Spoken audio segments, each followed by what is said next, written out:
দুদিন চোখের পাতা এক করতে পারেননি শঙ্করবাবু। আজ সবেমাত্র নিজের মেয়েকে দাহ করে ফিরে একটু বিছনায় গায়ে এলিয়েছিলেন। এমন সময় ফোনটা বেজে ওঠে। ফোন ধরতেই ওপাশ থেকে ভেসে আসে, আমি 5 মিনিটেই আসছি কাকু। বিছনা ছেড়ে উঠে তাড়াতাড়ি গিয়ে শঙ্করবাবু নিজের বসার ঘরে গিয়ে বসেন।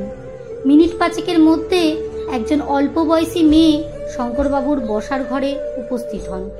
তাকে দেখে যেন একটা আশার আলো ফুটে ওঠে ওনার মুখে। ঘরে যে মেয়েটি ঢুকলেন তিনি শঙ্করবাবুর একজন ছোটবেলার বন্ধুর মেয়ে, এই শহরের নামকরা আইনজীবী মোহনা সেনগুপ্ত। তিনি ঢুকেই বললেন, ফোনটা পেয়ে সোজা এয়ারপোর্ট থেকে আপনারই বাড়িতে এলাম। আমাকে এবার সবটা বলুন, কিভাবে এত কিছু হয়ে গেল। তার আগে বলুন কাকিমা কেমন আছে এখন। তোর কাকিমা খুব অসুস্থ। মেয়ের এইভাবে চলে যাওয়াটা মেনে নিতে পারিনি। বারবার অচেতন হয়ে যাচ্ছে। ডাক্তারবাবু এসে ঘুমের ওষুধ দিয়ে গেছে, ঘুমোচ্ছে। ছেলে ওর পাশে আছে। বেশ, এবার বলুন কি হয়েছিল আপনার মেয়ের সাথে। সবটা খুলে বলবেন, কিন্তু লুকোবেন না। চিন্তা করবেন না, দোষীরা অবশ্যই উপযুক্ত শাস্তি পাবে। নিজেকে একটু গুছিয়ে নিয়ে শঙ্করবাবু বলতে শুরু করেন, রিটায়ার হবার পর থেকে সকালে হাঁটতে যাওয়াটা এখন ওনার রোজ দিনের অভ্যাস হয়ে দাঁড়িয়েছে। আগে সকাল সকাল অফিস বেরোনোর তাড়া থাকতো, তাই ইচ্ছে থাকলেও সকালে হাঁটতে যাওয়া হয়ে উঠত না। বর্তমানে অভ্যাস মতোই শঙ্করবাবু 2 দিন আগে সকালে পাশের পার্কে হাঁটতে গেছিলেন। ওনার ছেলে গিয়ে খবর দেয় তার দিদি খুব অসুস্থ, নার্সিংহোমে নিয়ে যাওয়া হয়েছে।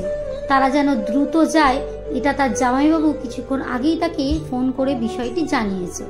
কিছুক্ষণ সময়ের মধ্যেই সপরিবারে ওনারা জামাই বলা নার্সিংহোমে গিয়ে পৌঁছান শঙ্করবাবু। গিয়ে দেখেন ডাক্তার ততক্ষণে জানিয়ে দিয়েছেন তার মেয়েকে বাঁচানো যায়নি। অতিরিক্ত ঘুমের ওষুধ একসঙ্গে খাওয়াতে মূলত মৃত্যুর কারণ। আপনার জামাই কি পণের জন্য চাপ দিত? মোহনা জানতে চায়। জানি না মা, আমার মেয়ে দিশা এই নিয়ে কোনোদিনও কোনো কথাই বলেনি। আমার জামাই কিন্তু কোনো অভাব নেই, বড় চাকরি করে। মেয়ে সুখেই থাকবে বলেই তো বিয়েটা দিয়েছিলাম। ওরা আমার মেয়েকে ড্যাশ করে দিল। আপনার মেয়েকে দেখে বুঝতে পারেননি যে সে ভালো নেই? দিশা বিয়ের পরে খুব একটা এ বাড়িতে আসতো না। যখন আসতো জামাই সাথে করে আসতো, অনেক উপহার নিয়ে আসতো, সবার সাথে হাসি খুশি ভাবেই মিশতো। কোনোভাবেই বুঝতে দেয়নি ওর মনে কি চলছে। আমার মেয়েটার পোস্টমর্টম রিপোর্টেও লেখা ঘুমের ওষুধ খাবার জন্যই মৃত্যু। মৃত শরীরে কোনো ড্যাশের চিহ্নও নেই, কিন্তু ওর মনে যে আঘাত ছিল সেটা হয়তো রিপোর্টে এলো না। তুমি দোষীদের শাস্তির ব্যবস্থা করো মা। হাত জোর করে মোহনার কাছে অনুরোধ জানাই শঙ্করবাবু। তাহলে কি মনে হয় আপনার জামাই অন্য সম্পর্কে জড়িত? এখনো তো এটাই মনে হয় মা। আমি আর আমার স্ত্রী এই বিষয়টার উপর ভিত্তি করেই থানায় অভিযোগ করেছি। আমি চেষ্টা করব কাকু, আপনার মেয়ের মৃত্যুর জন্য যারা দায়ী তাদের সবাইকে শাস্তি দেওয়ার আর সত্যিটা সামনে আনার। দিদির মৃত্যুর জন্য যারা দায়ী সবাইকে তুমি শাস্তি দিতে পারবে মোহনাদি? কথা শুনে সবার চোখ যায় দরজার দিকে। ওদের কথার মাঝে কখন যে দিশার ভাই সৌরভ এসে দাঁড়িয়েছে কেউ খেয়ালই করেনি।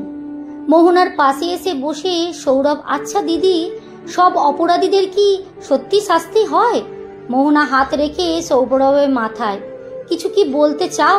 মোহনাদি, আমার দিদির মৃত্যুর জন্য শুধু যে শ্বশুর বাড়ির লোক দায়ী এমনটা নয়, এ বাড়ির লোকও দায়ী। পড়াশোনায় বরাবর ভালো ছিল আমার দিদি। ও চেয়েছিল নিজের পায়ে দাঁড়াতে, চাকরি করতে, কিন্তু আমার বাবা চেয়েছিল নিজের রিটায়ারের আগে দিদির বিয়ে দিয়ে। হয়তো এটাই মধ্যবিত্ত পরিবারের অলিখিত কারণ। দিদি ভীষণ আপত্তি করেছিল। আমি আর আমার মা চেষ্টা করেছিলাম বাবাকে বোঝাতে, লাভ বিশেষ কিছু হয়নি। এর মধ্যেই বাবার একদিন স্ট্রোক হয় অফিস থেকে ফেরার পথে। বেশ কয়েকদিন নার্সিংহোম থেকে বাবা বাড়ি ফেরে। ডাক্তার স্পষ্ট জানিয়ে দেয় বাবার একদম চিন্তা করার বারণ। এটা শোনার পর থেকে মা আর বাবার এই অসুস্থ হবার জন্য দিদিকে দায়ী করতে থাকে। দিদির চিন্তায় নাকি বাবার এই অবস্থা। আমি আর দিদি দুজনেই চেষ্টা করেছিলাম মা বাবাকে বোঝাতে, লাভ হয়নি। দিদির পাশ থেকে মাকে সরে যেতে দেখে দিদি বেশ ভেঙে পড়ে। বাবার অসুস্থতার কথা ভেবে দিদি বিয়েতে রাজি হয়।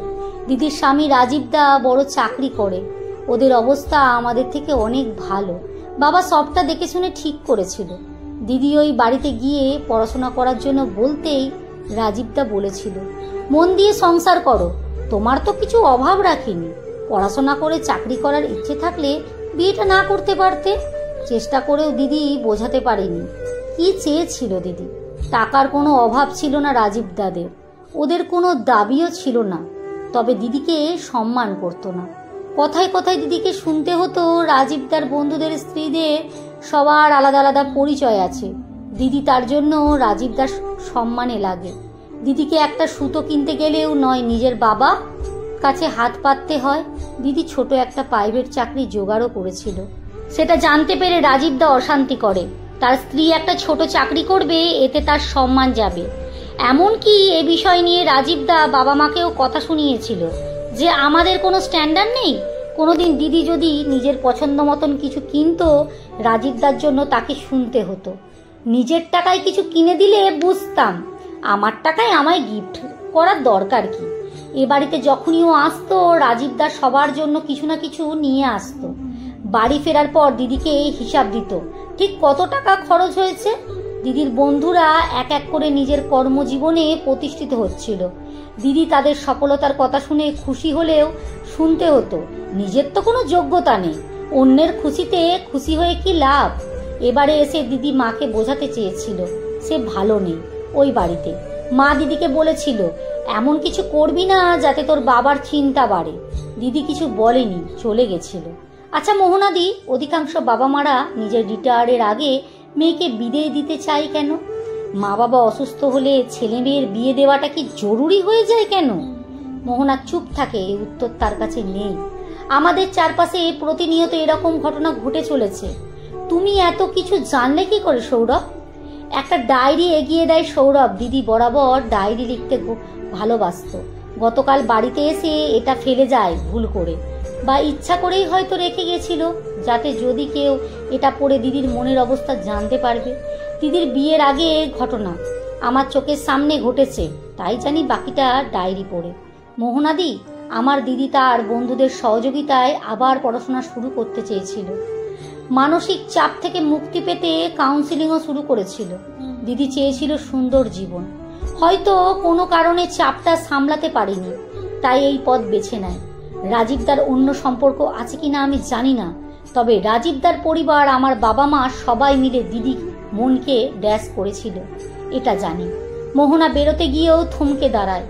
আমি আমার মতন চেষ্টা করব সৌরভ, যাতে তোমার দিদির অপরাধীরা শাস্তি পায়। তবে তুমি ঠিক সব অপরাধীদের শাস্তি আইন দিতে পারে না, তারা সারা জীবন বিবেকের দংশনে ড্যাশ হয়। মোহনা চলে যায়, কিন্তু শঙ্করবাবুর দিকে প্রশ্ন ছুড়ে দিয়ে যায়, দিশার মৃত্যুর জন্য আসল দায়ী কে?